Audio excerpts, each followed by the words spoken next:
So the first deadline is October 10. So this is just the monthly withholding tax return for compensation for the month of September. So yung mga na-withholdan ninyo ng mga employees ninyo for the month of September, yung deadline yan of filing and payment is October 10, and that is using the 1601C.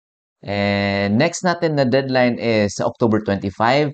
If you are ano naman kayo VAT registered, ayan yung deadline is yung quarterly value added tax return for the quarter ending September 30, 2025. So yung form na gagamitin natin is the 2550Q, and don't forget kailangan niyo din ng SLSP or the summary list of sales and purchases. So that is for the VAT registered entities or taxpayers.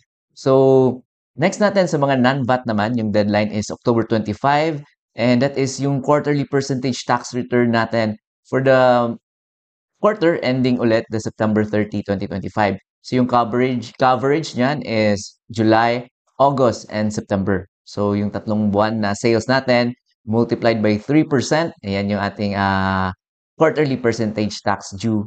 And last but not the least is the quarterly withholding tax return for the expanded